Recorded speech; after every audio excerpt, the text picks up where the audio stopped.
Hey everybody, we are going to cover one of my favorite lessons. I love talking about this. I mean, you can hear it in my voice. One of the lessons that I learned in the community, well, first of all, one of the lessons I learned in the community is there's a lot of terminology.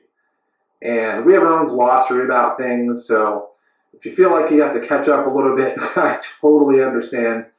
But this was one of the first, what we're going to cover today was one of the first things that I learned from an acronym standpoint. And it made all the difference in the world. And when we talk about calibration and congruence, we're going to talk about two polar opposite things today that are going to really are the core of calibrating yourself and remaining congruent to the person that you want to be as a high quality person in the world. Today we're going to talk about the concept of DHVs and DLVs. Now, a DHV is just short for a display of higher value. Some people say a demonstration of higher value. You can use whatever one you want. I always just say display of higher value. It's the same thing. And basically what it is you're showing people, you're demonstrating them, you're displaying them to them that you're a higher value person. Not that they are, it's not a competition with them, but it's in comparison to all the other people that they are tempted to lump you in with. And so it boils down to this. It boils down to you have a choice. You can either tell people you're a higher value person, and we all know that people are oppositional by nature, and we're all skeptical. So if you tell me that you're a more higher value person, I'm going to think you're full of it. If I tell you that I'm going to come out and say, hey, I'm a higher value person, you're not going to believe it either. But if I do something to show it to you, it's a big difference. And there's a million ways to do this. In the community, there was literally countless ways you could do this. You know, one of the simplest ways we did it is if we were meeting somebody, first of all, we always hung out in very similar places. So we would know the guy running security outside, we'd know the guy who owned the place or the guy who managed the place, we'd know all the bartenders, they'd know us by name. So if we met a girl who was in town or was the first time there and she didn't know what to think of us, are we just, some low value perv? Are we some desperate guy? Are we like everybody else? And yet, everybody knows us. It's a big deal. And so, one of the things that we would do is, we would know the people running security, and we'd skip the lines. If we were going to a club here in San Diego, we'd skip the lines. They'd let us in, and I guarantee you, every single girl that was in that line would watch us walk past that line and walk in. And it made a mental note. I mean, it's happened more times than I can count, where they're like, who are those people? And so you go in there and they see you and immediately they're like, oh, those are the guys that skipped the line. They must be important. And all of a sudden this curiosity just completely overwhelms them. And they're going to come up and talk to you, if for no other reason, to just scratch the itch and try to get that curiosity satisfied. There's a number of other ways to do it. Obviously, we talked about, if we're in a place and we know everybody and the bartender actually mentions our name, well, now we're not a risk anymore. Now we're safe. This guy who's a bartender, who is the ultimate arbiter of scum versus good people, actually knows who we are. But at the same time, we don't even need other people to do that. There's a lot of times where we can literally, whether it's through body positioning or a tone of voice or what we say or how we're viewing the world, can really demonstrate that we're higher value. And it boils down to this. When we came out, we were never looking to pick up women. I told you that. If you were in our group and your goal was to pick up a girl, we don't want any part of you. You need to go. So we would come in and we just want to have a good time. We want to meet people who are like-minded, who are equally high value as we were, and that's what we're looking for. We're kind of vetting the people that we're out. And so we don't have this ulterior motive. And so what happens is people start to realize that, and all a DHV is, when you're demonstrating a higher value, is really you're demonstrating a difference with everybody else. So we can call it a DDEO, but that's really not going to be helpful.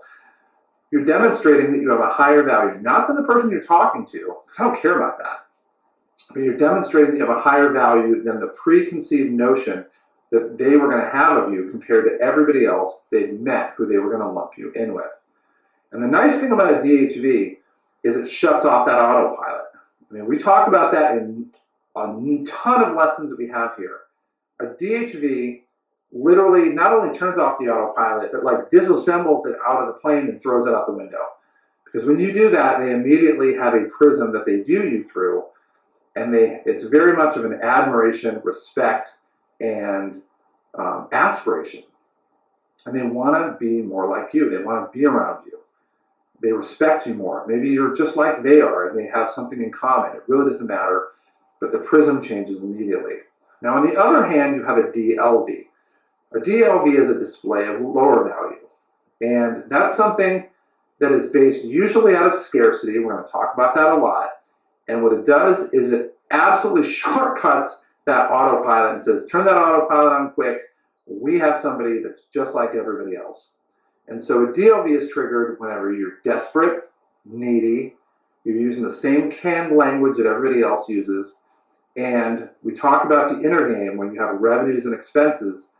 When you're telling somebody you're this one person, but yet your fears, worries, inferiorities, and or insecurities, it could be all four of them, are screaming at that person, don't believe a word this guy's saying, he's full of crap, and he's not really congruent in his own life, in his own belief system, with the person who he wants you to think he is. And once you turn on a DLV, it's over. So realistically, again, what we're doing, this is a very consistent formula that we talk about, as a DHV is designed to turn off that autopilot. And it comes in and it starts off immediately with your motives. If your motive in sales is to make a sale, you're going to be shooting out DLVs like a Gatling gun, like an automatic weapon. Just boom, boom, boom, boom, boom, boom, boom. It's going to be DLVs nonstop. But if your motive is to set a standard, and to really just not allow anything under that standard in your life, and to trust yourself, and know, and really that standard emanates from the fact that you've done some homework on the inner game, and you've got rid of these fears, these worries, these inferiorities or insecurities. Maybe they're not totally gone, but they're at least at bay for right now. You deserve, and you should be rewarded for doing this work. And so if you've done all this work, and you've shed or minimized or even lowered a little bit of this, you want people that have basically have the same thing. You want to have people that have done the same thing, that understand what it's like to go through. And that's where you calibrate to. You're going to be around people that you want to calibrate with so that you're always kind of helping each other stay in line. And when you do that, a DHV really isn't a decision, but it's something that you can do just to demonstrate the person you are. All you're doing is showing them who you are. You're not faking it. You're not making stuff up. You're not playing a role. You're just demonstrating them, as opposed to words, the type of person you are.